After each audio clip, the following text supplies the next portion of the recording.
The Olympics are in full swing, and while I am constantly covering the sports themselves, I feel like it's time we take a moment to talk about the cutest parts of the Olympics so far. One of the greatest things about the Olympics, especially the Olympic Games that have happened post social media becoming such a big deal, is the fact that we get to watch some of the greatest athletes in the world hang out in the same place for 2 full weeks. And because the Olympics are constantly televised and one of the greatest sporting events in the world, there are so many fun, cute, and human moments that happen during the Olympic Games. If you're new to my content, first of all, hi, I'm Marissa. Second of all, you may not know that a lot of my content is about making sports accessible and new sports fans. And I've always said one of the greatest ways to do that is to find an athlete that you're particularly interested in or attached to. And then the love for the sport will come after that. Because once you're attached to someone personally, it's a lot easier and more exciting to root for them. Which is why I have a lot of fun covering these like smaller, more human moments that happen. So without further ado, let's talk about the moments that have happened so far that I would consider giving an Olympic gold medal to if we gave one away for cuteness. Starting off with just the opening ceremony, we have to talk about Coco Gauff and LeBron James being the USA flag bearers. Coco, at 20 years old, became the youngest Olympic flag bearer for the USA in history, and given that she was born in 2004, LeBron James, who was the other flag bearer, had a career that has spanned Coco's entire life. LeBron was drafted in 2003 and Coco was born in 2004. Coco is so online, and so that means that we got a couple of TikTok moments from the two of them.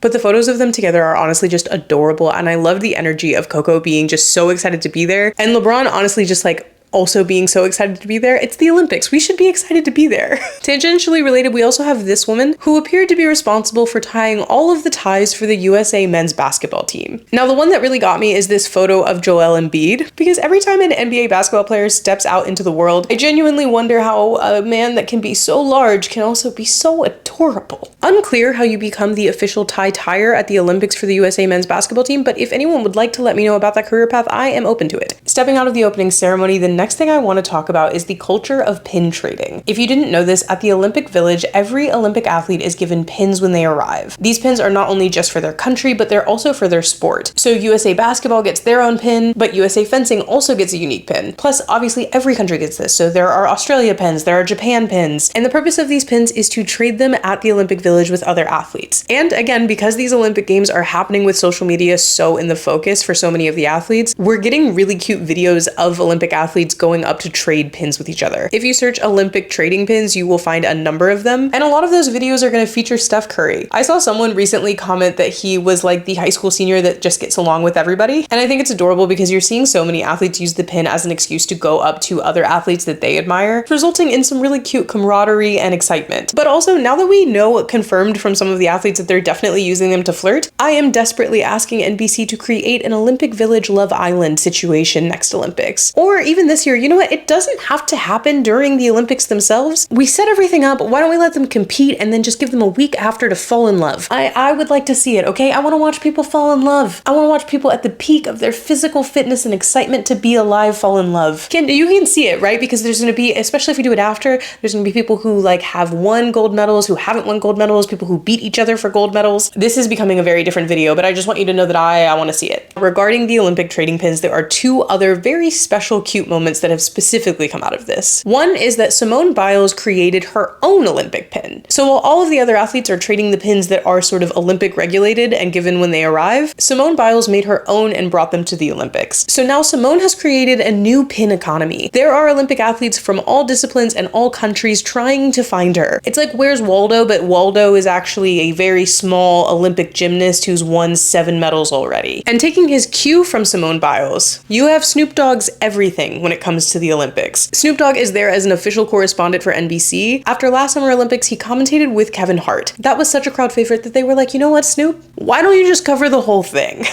And cover it he has.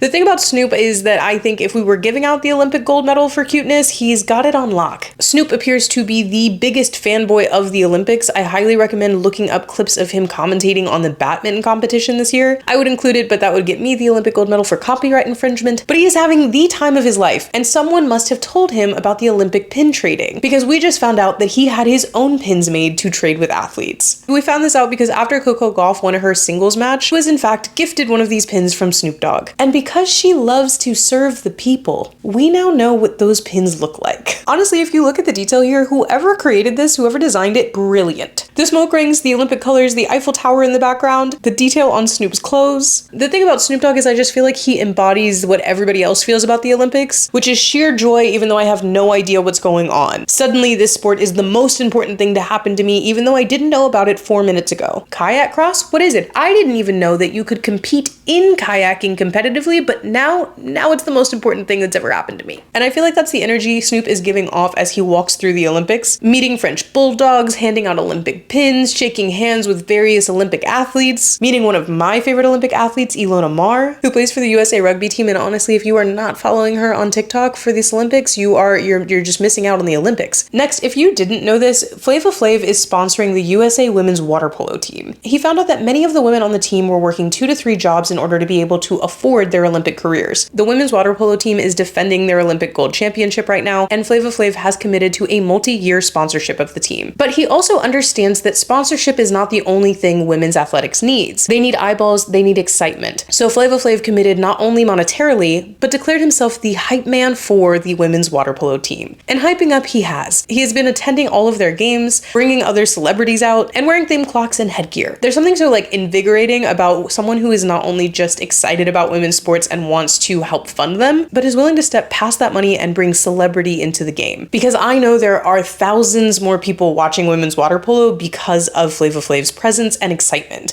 So hopefully you will tune into the rest of their games as well. And speaking of water, we have to talk about Bob the cap catcher. During one of the swimming preliminary rounds, Team USA swimmer Emma Weber lost her swim cap in the bottom of the pool. Now, when we're talking about Olympic swimmers, it feels like maybe she would just go in and retrieve it. Wrong. No, we have someone whose job that is. His name is Bob the cap catcher. In order to retrieve this cap, Bob the cap catcher strode out in front of everyone in a beautiful floral print Speedo.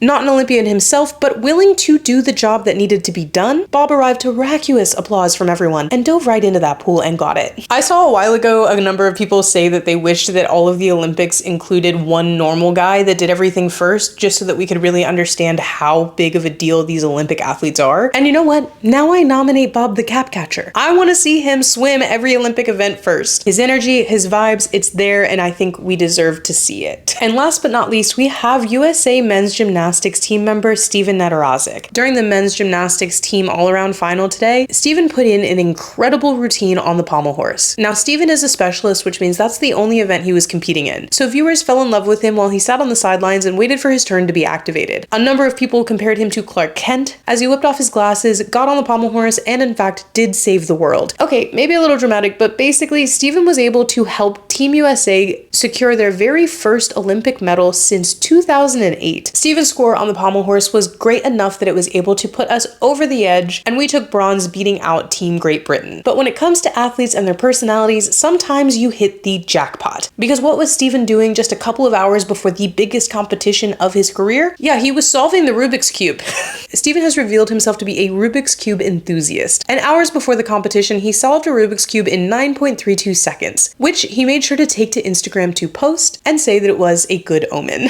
Which, yeah, it was. Maybe we should all be solving Rubik's Cubes. So those are my contenders for Olympic gold in cuteness so far. For me, I think I gotta give it to Flav, mostly because not only is he adorable at the games this year, but he is actually actively helping a women's sport that is not getting enough attention get eyes on their game. But I think all of these were great contenders, obviously. So let me know in the comments who you think gets Olympic gold in cute, and we'll crown our own winner. Again, if you're new here, be sure to subscribe. The Olympics are one of my absolute favorite events, and I will be covering them in depth over the next 2 weeks. And outside of the Olympics, I will always be making sports a little bit more accessible. I typically cover a lot of F1 content, basketball, WNBA, NBA, etc. And I also do some fun stuff like teaching you sports with romance novels. So no matter how much about sports you know, as long as you want to enjoy them, this is the place for you. Hit that subscribe button, let me know in the comments if there's anything specific about the Olympics you'd like me to cover, and I will see you tomorrow.